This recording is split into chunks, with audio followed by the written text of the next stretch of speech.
This talk, Mexico from Independence Through Revolution, the murals of Diego Rivera, David Alfaro Siqueiros, and José Clemente Orozco, grew out of a trip to Mexico to study the murals in situ.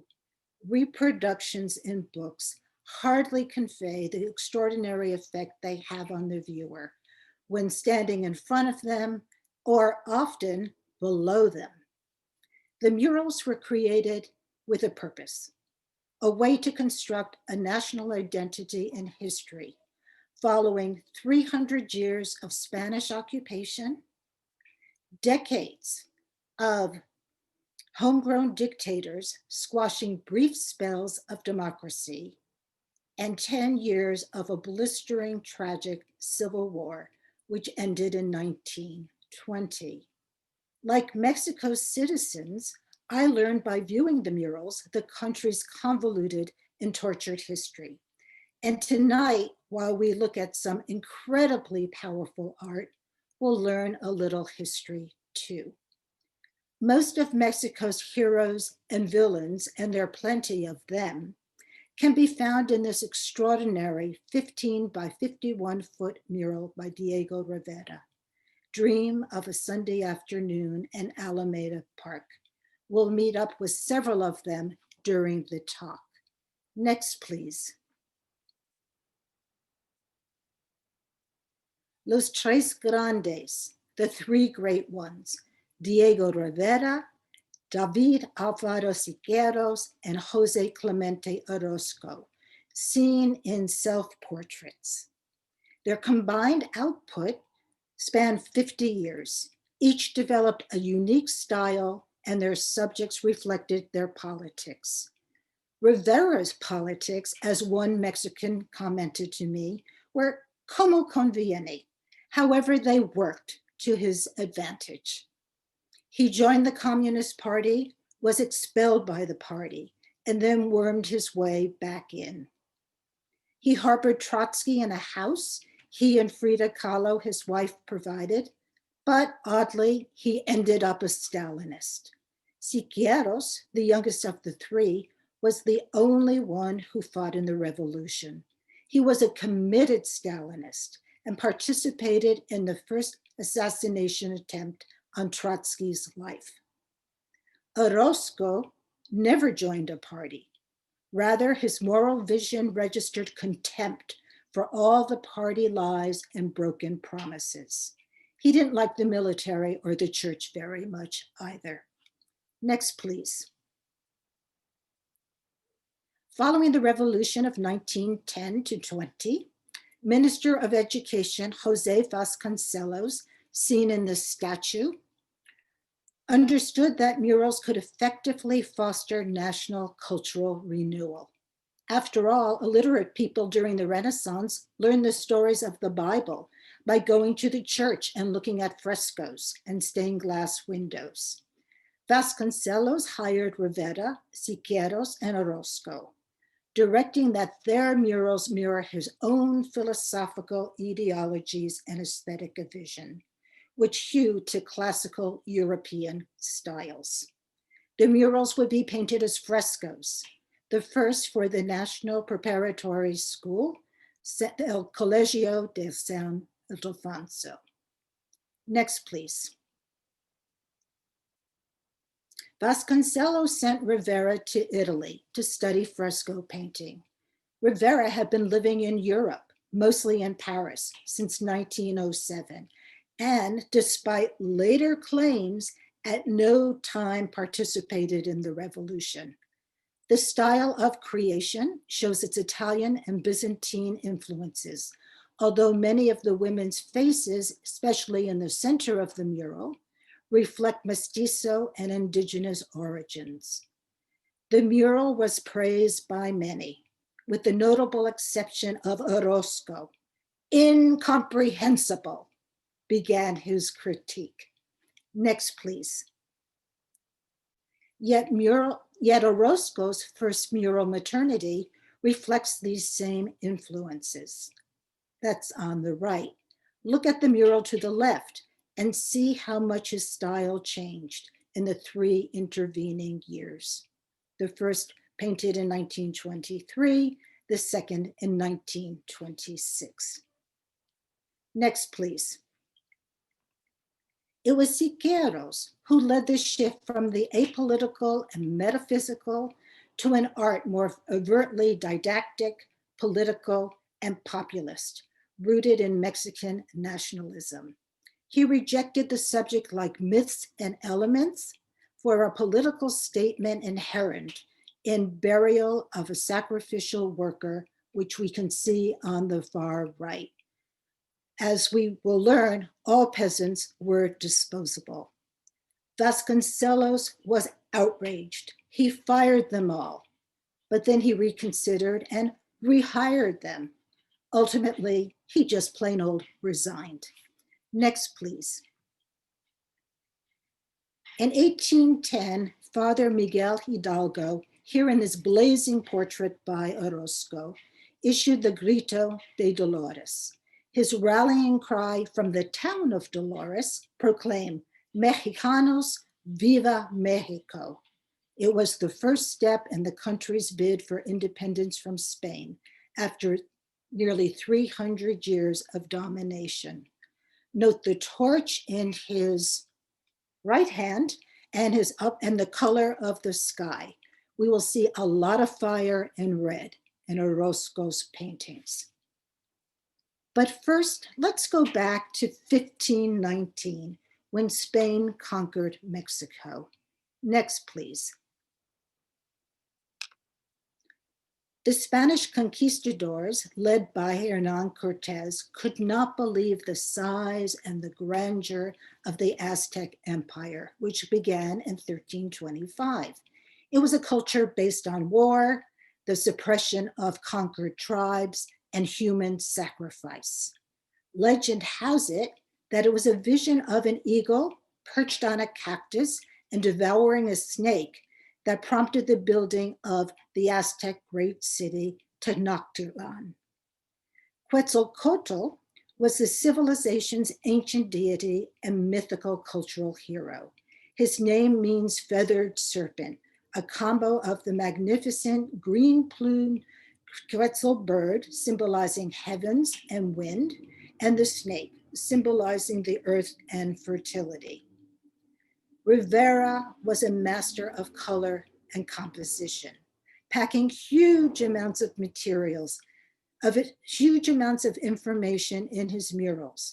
They fill several government buildings and palaces in Mexico City, Cuernavaca, among other cities throughout Mexico.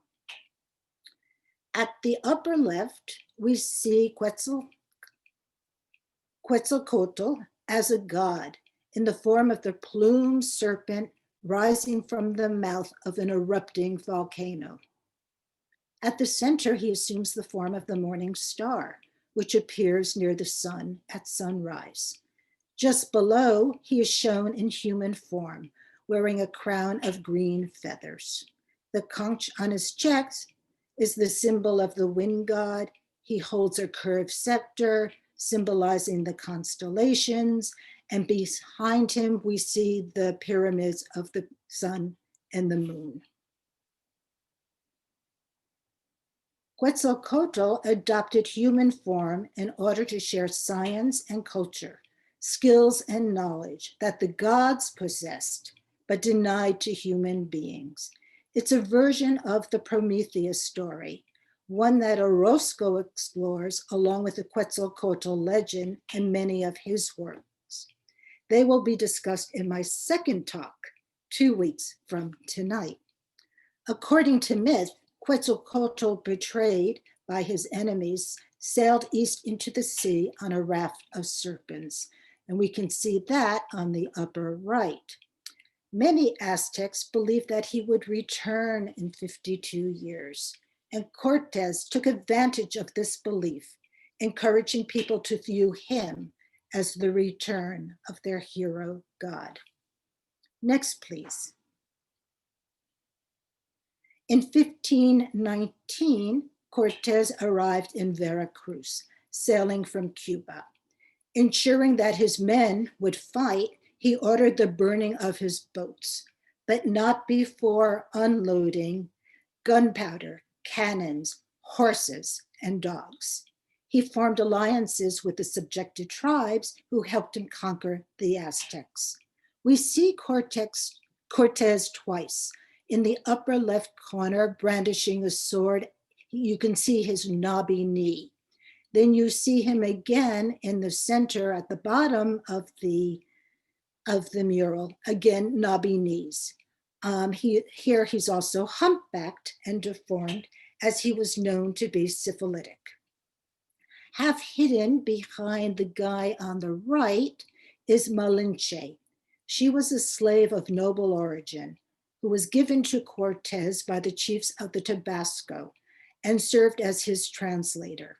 And she was his concubine. And the blue-eyed baby on her back is their child. Next, please. This is one of Orozco's many murals that cover the hallways and stairwells of San Ildefonso's 3 floors. Cortez's gestures in the mural are confusing. He holds Malinche's hand, but is it lovingly, as he thrusts her body back, perhaps keeping her from helping the indigenous man held firmly under his foot. Next. In 1521, Tenochtitlan falls to Cortez. Cuauhtémoc was the last king of the Aztecs.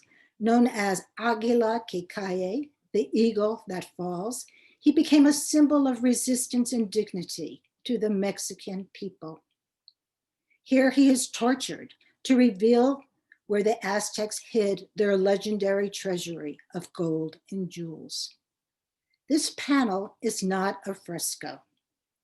Siqueiros believed that art could not be revolutionary if using techniques and materials of the past. Instead, he experimented with industrial technology and new paints, such as acrylics and peroxylene.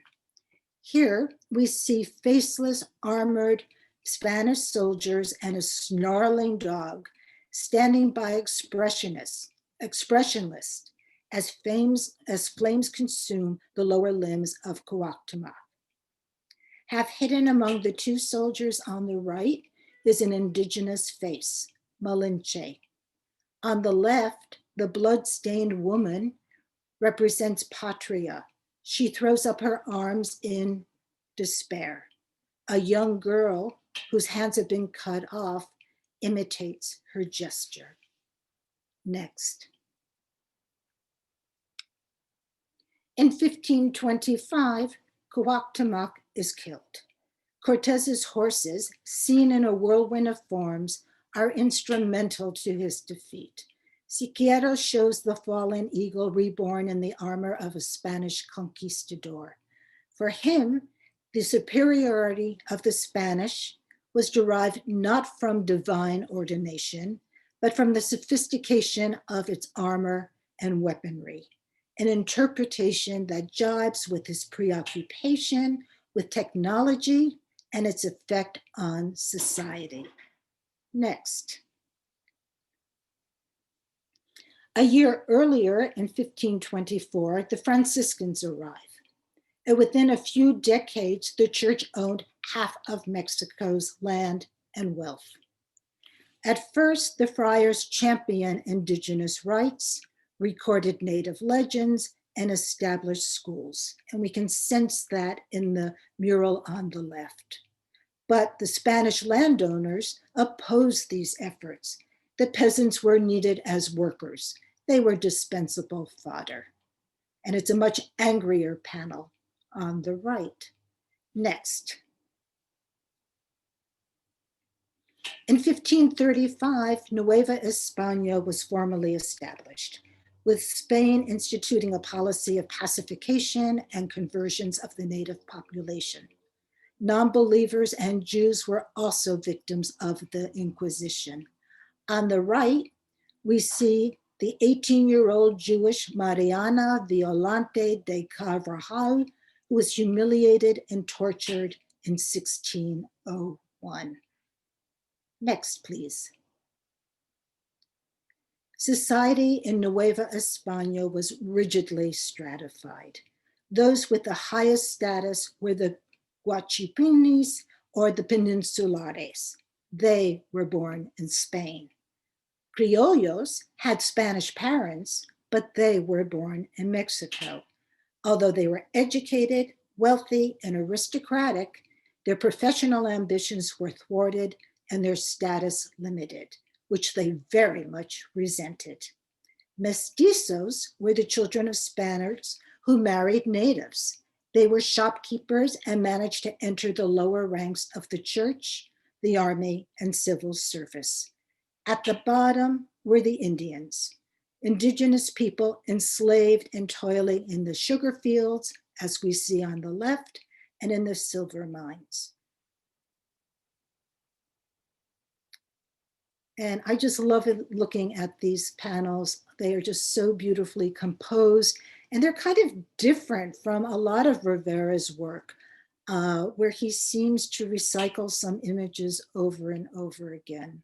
But to my mind, these are really just beautiful, as are the next ones we are going to see. Next.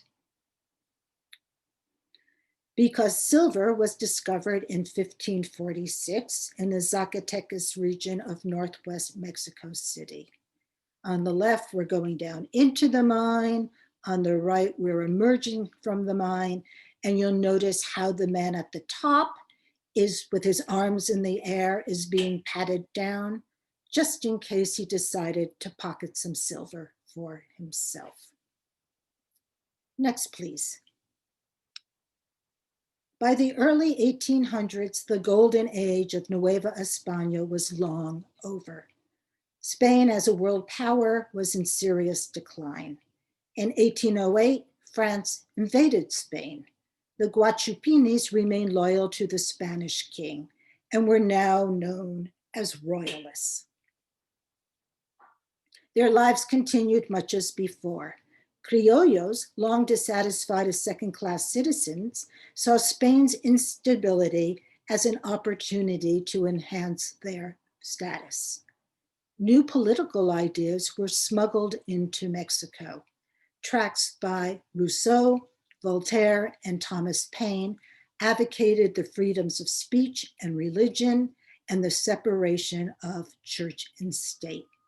In Orozco's ceiling fresco, we see Hidalgo surrounded by peasants in chains, again against a red ground, as well as revolutionary icons we will meet later.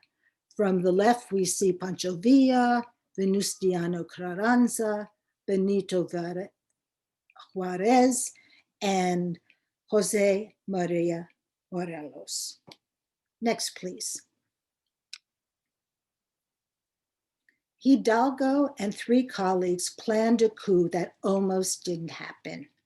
La Corregidora, or the wife of the government, overheard orders to her husband to round up the leaders. Now, what had happened was an independence movement had emerged where literary societies fronted political dissent. And Hidalgo, and I missed this part, but Hidalgo, whom we saw just before, was one of its leaders. He was a Criollo priest, and it was he who on September 16th, 1810, issued that grito de Dolores, calling for liberty, Mexicanos por Viva Mexico. Okay, so La Corregidora overhears orders to her husband to round up the leaders of a coup. At great risk, she got the message to Hidalgo, which allowed the insurgents to move up their attack on El Alhóndiga de Granaditos, a former granary in Guanajuato that had been transformed into a prison. On the right, we can see the granary, which was protected by armed guards. But a guy named El Pipola, and it was because he had lots of freckles on his face, and his statue stands high on a hill overlooking Guanajuato's main square, strapped a stone slab onto his back, and crawling to the entry, torched the heavy wooden door. The insurgents stormed inside, and far outnumbering the Spanish, they killed all of the guards. Next. Hidalgo's Indian and Mestizo followers then seized land and property, killing more Spaniards.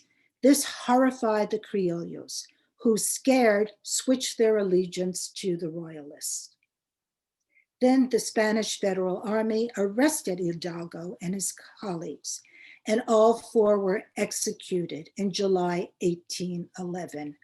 Decapitated, their heads were suspended on the four corners of El Onondiga until 1820.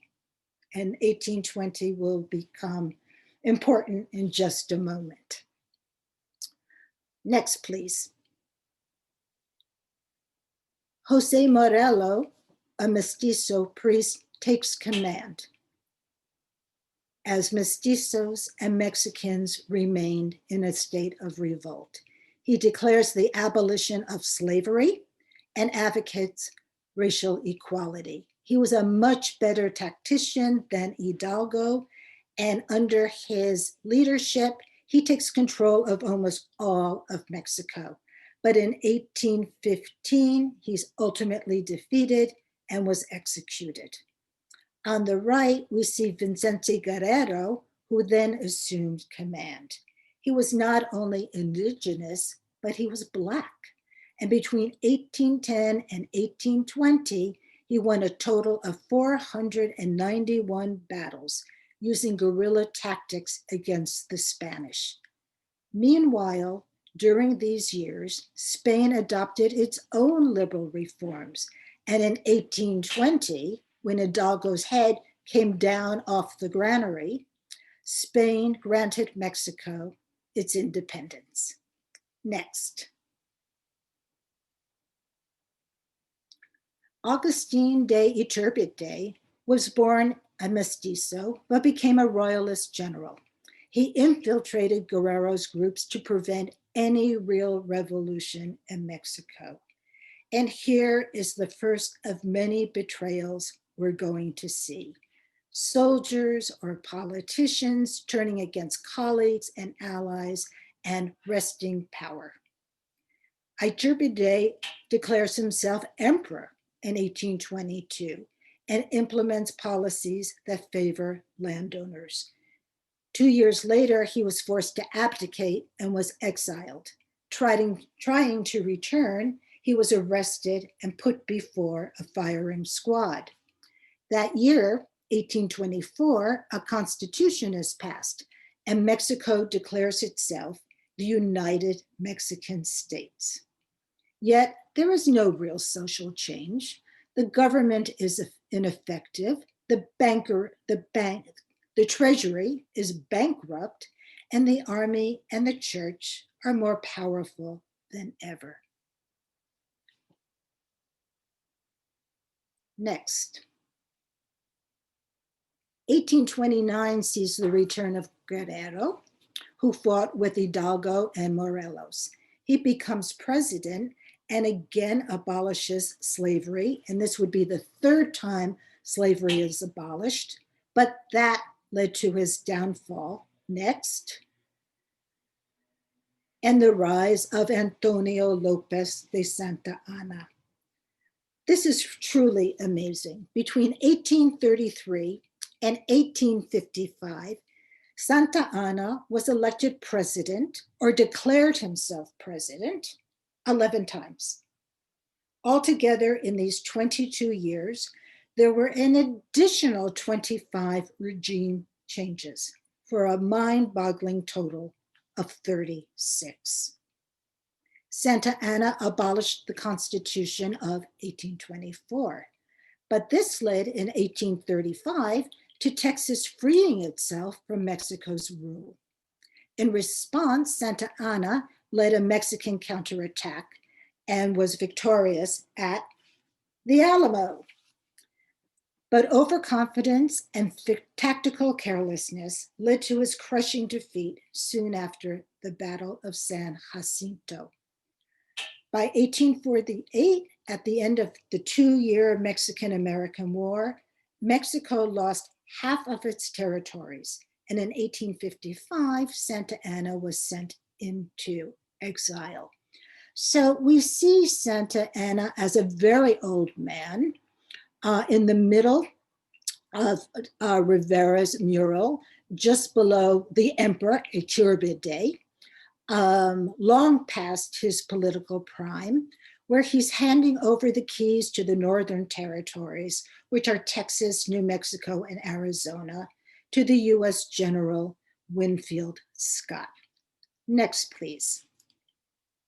For the next 12 years, the major players are Benito Juárez and the French puppet emperor Maximilian.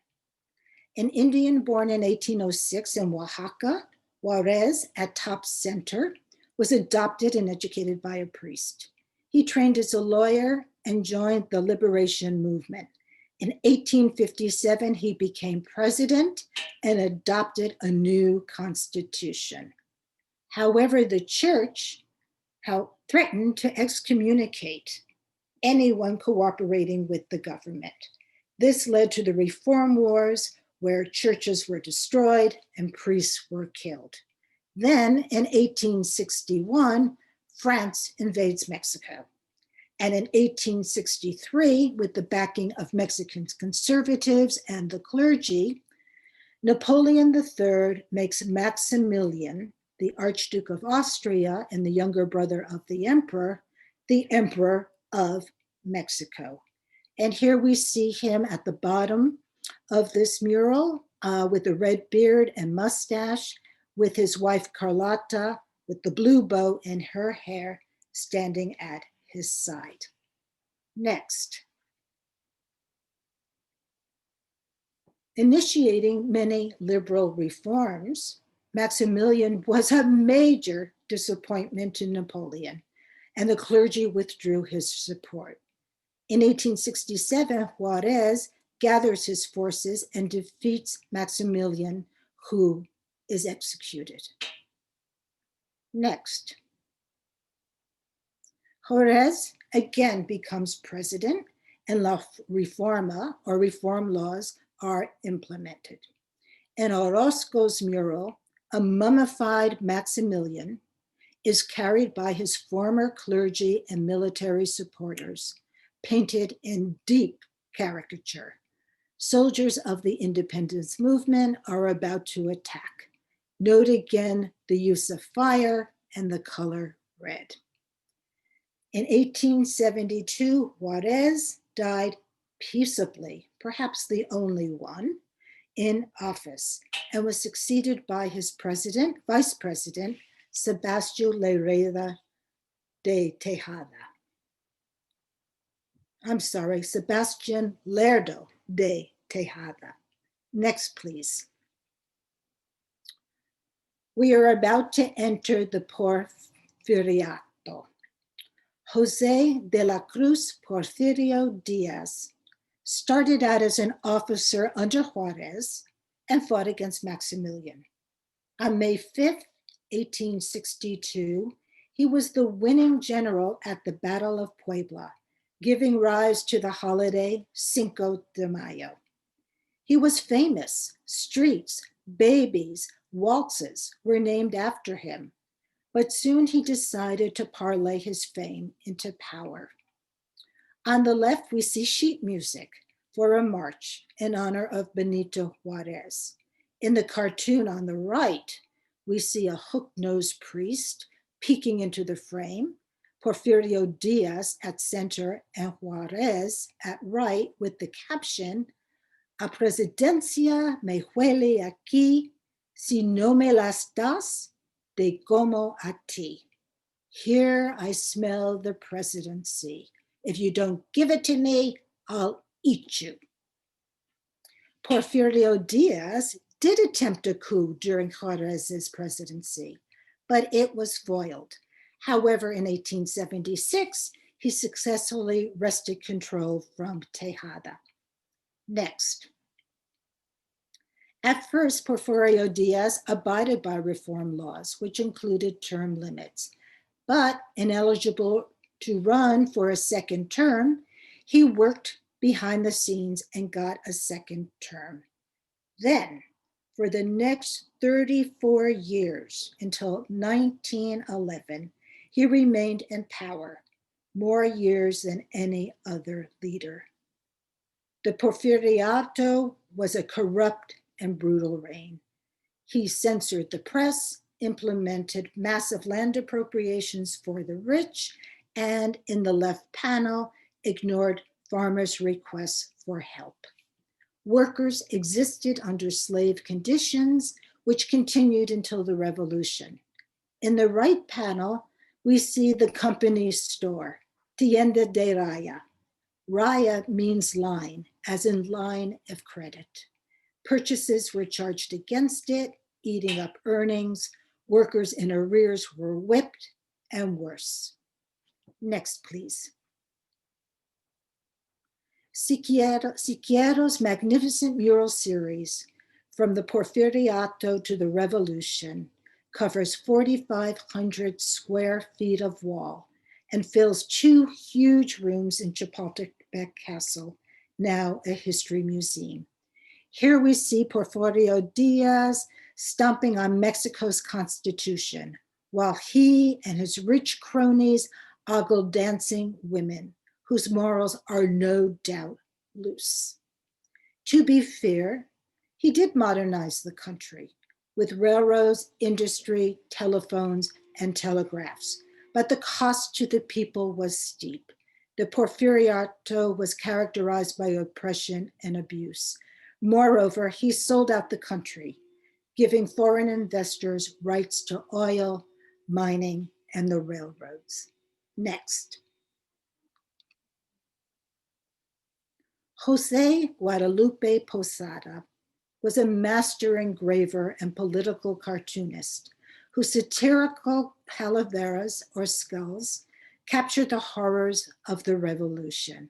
As early as the 1800s, his brilliant images skewered the Porfiriato, and his work exerted a huge influence on Rivera and Orozco, who actually started out as a cartoonist. In Rivera's mural, Posada, in a bowler hat, stands next to his famous Calavera Catrina. We also see Rivera as a 9-year-old boy standing in front of his wife, Frida Kahlo. Next. Despite their education, the professional ambitions of the Criollo and Mestizo middle class continued to be thwarted. They expressed their dissatisfaction obliquely by putting on plays such as Uncle Tom's Cabin. Their anger at foreign versus native investment can be seen in the broadside, The American Mosquito. Posada drew the illustrations for both posters. Next. By 1900, 3 to 4% of the population owned Mexico's resources. In these 2 great panels by Rivera, we see a Mexican foreign investors on the right. And that guy at the end of the table on the left, I bet is John D. Rockefeller the first. And then in the panel on the right, we see the Mexican rich gorging in front of the struggling peasants who provide for them. Next. Orozco's panel is fiercer, more satirical, hallmarks of his style and philosophical outlook. Next. Here again, we see Siqueiros' mural del Porfirismo in the context of its impressive setting. On the right, we see Porfirio Díaz stomping on Mexico's constitution, and straight ahead is a detail from the Cananea massacre of 1906, a precipitating event of the revolution. Next. The Cananea copper mine was American owned. The 5,300 Mexican workers earned 3.5 pesos a day. The 2,200 American workers earned 5 pesos a day, doing the same job. Moreover, the Mexicans somehow worked in deplorable conditions. So the miners went on strike for better pay and conditions. They are represented by the strike leader, Esteban Baca Calderon, whom we see in the red shirt, who is struggling to take back the Mexican flag from William C. Green, the owner of the mine. 23 people died, 22 people are injured, more than 50 are arrested, all for naught. The workers were forced to return to their positions with not one of their demands met. Next. In 1910, when reformer Francisco Madera, seen at the top with the bowler hat tipped, in 1910, Madero opposed Díaz in the general election. So Díaz arrested him and declared himself the winner. However, Madero fled to Texas, where he issued the Plan de San Luis Potosí, and this document nullified the election, proclaimed Madero president, and called for the Mexicans to rise up on November 20th, 1910, considered the official start of the Mexican Revolution. Hopes were high, but it was a long, bitter, and costly conflict lasting 10 years, with its many leaders and armies working not in cooperation, but in competition. Next. In 1911, under great pressure, Porfirio Díaz fled to Paris. And if you look in the lower left corner of this mural, you'll see the back of a man in rags, and next to him is a man without a shirt, thumbing his nose at the Porfirio Díaz supporters in their black top hats. So what happens is a new election takes place, which Madero won. He ran on an effective suffrage, voting for all, no re-election campaign. As president, he established a constitutional republic, a genuine democracy with term limits of 2 years. Next. In these panels by Orozco, a group of men raised their fists, although the gesture is ambiguous. Is it in protest or victory? In the gorgeous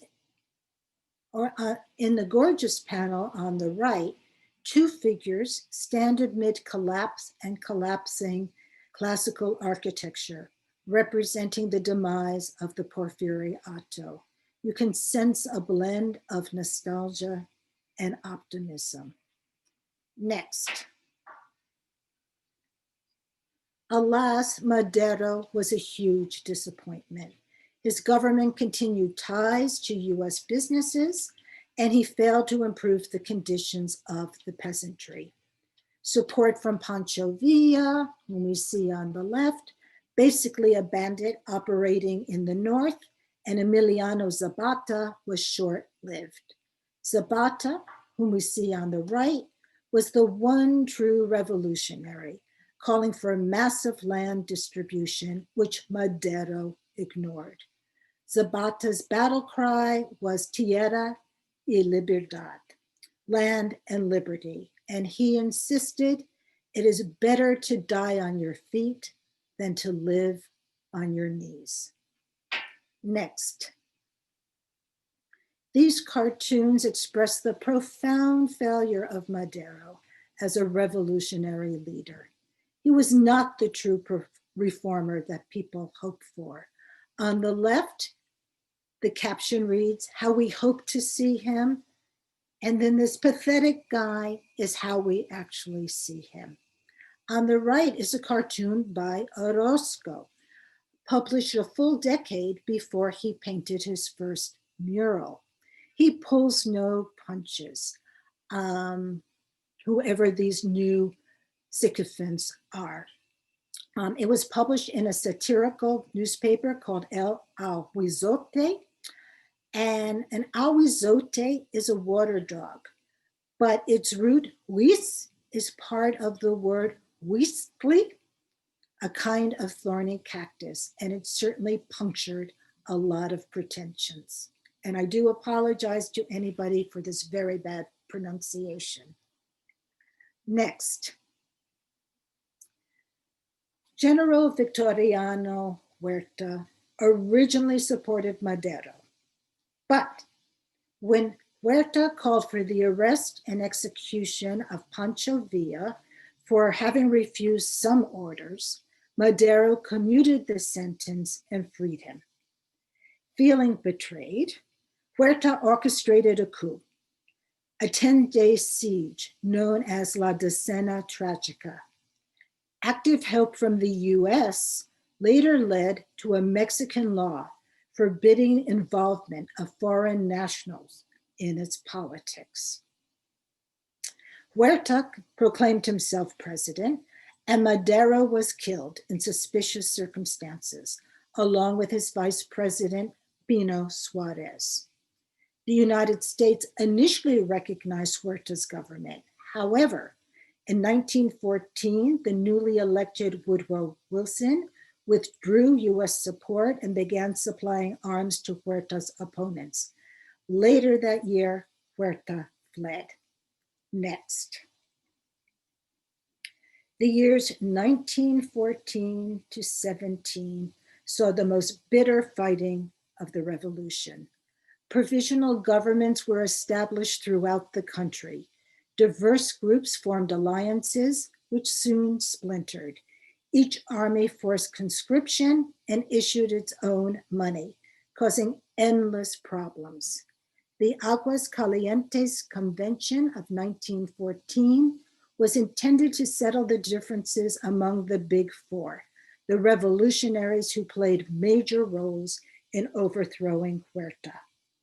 The conference was organized by Venustiano Carranza, the head of the Constitutional Army. Carranza appointed Alvaro Obregón to lead forces in northwest Mexico. Carranza and Zapata thought little of each other, and Zapata and Villa were wary of each other. Later, Villa, as head of the conventional army, fought against Carranza's forces. In the end, nothing of consequence was resolved. Although Villa and Zapata temporarily reconciled, and together they entered Mexico City that December. Next. As you can see, Arnold Belkin's beautiful, evocative painting is based on a photograph. Villa, occupying the presidential chair, joked with Zapata, insisting they take turns sitting in it for photographs.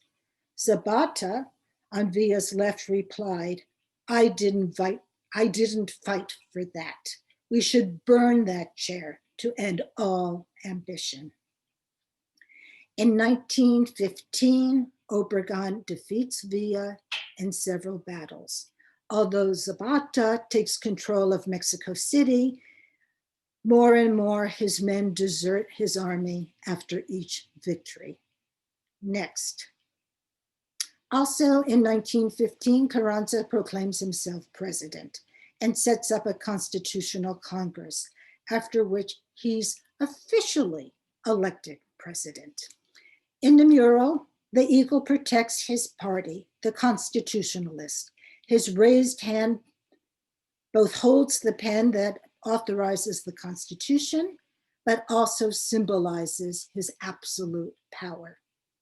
The Constitution of 1917 met most revolutionary demands. workers' rights, an 8-hour day, an 8-hour workday, national ownership of mineral rights, and land distribution to the peasants. Yet Carranza made no effort to fulfill any of its promises. Next. Rivera liked to pretend that he had fought alongside Zapata, but in reality, he spent the entire 10 years of the revolution in Paris. Frida Kahlo, whom we see in the center in the red shirt, was born in 1907, so she would have been 13 when the revolution ended. Note the hammer and the sickle on the banner held by the worker at the rear.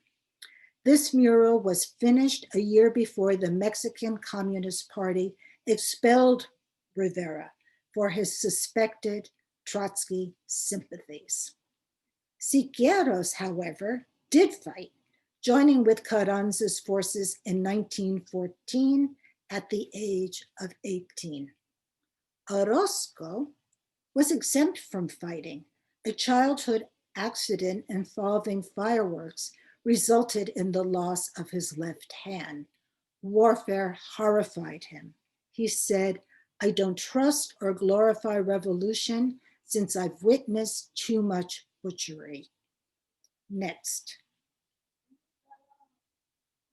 Orozco's The Mother's Farewell is simple, evocative, and moving. Next. Siqueiros to War is a marvelous composition of overlapping peasant hats and weapons. Next. Going to battle, soldiers were accompanied by their wives or girlfriends, las soldaderas, who cooked their meals and provided comfort at night. Here, Orozco's revolutionaries and camp followers move across the barren landscape as if they were propelled, not by their own will, but by fate. Next. Even the soldaderas were not exempt from Posada's social satire. And these are some marvelous pictures of these women who followed their men into battle. Next. Orozco was more pessimistic and dubious about the gains of the revolution than Rivera and Siqueiros. His dark palette and images of violence and bloodshed convey the senseless inhumanity of war. Here, a peasant, a soldier, an urban worker are joined together, not in triumph, but in despair. The peasant wrings his hand in anguish. All brute energy and muscle, the soldier is blinded by a red flag, transformed into the Phrygian liberty cap of the French Revolution, which for Orozco represented broken promises. The worker, who looks on with a combination of horror and dismay at the gun-wielding soldier, has lost his hands, his means of making a living. Next. The fighting continued into 1919, when Zapata is assassinated by Carranza. In Orozco's dramatic composition of sharp diagonals, 3 fallen or exhausted soldiers form a secular crucifixion. The gun between the 2 on the left becomes the top of a cross. The soldiers' heroic bodies make their defeat all the more tragic. Next. 1920 marked the official end of the revolution, dramatically captured in Siqueiros' images of a horse metaphorically screeching to a halt. Obregón forced Carranza out of office, who, fleeing to Veracruz, was assassinated. In 1923, Pancho Villa was assassinated, most likely by Obregón. Obregón himself was killed in 1928, just as he began his second term as president. Once there were the big four. Now there were none. Next. Between 1910 and 20, approximately 900,000 people died, 6% of a population of 15 million. From the arrival of Cortés to Father Hidalgo's Grito de Dolores, to the bitter end of the revolution, we have witnessed a fascinating, confusing, and tragic history, filled with heroes and villains, alliances and betrayals, all portrayed in these provocative, powerful murals. Next. Although Siqueiros painted this triptych to commemorate the Allied victory over the Axis in World War II, I leave you with this image of freedom and humanity. Male and female features are fused, open shackles hang from the figure's wrists, and the head is crowned by a Phrygian cap, conveying for Siqueiros the lofty ideals of the French Revolution. Only when Lázaro Cárdenas is elected president in 1934 is there true reform, finally leading to a new democracy, a México por la independencia y la democracia. Thank you.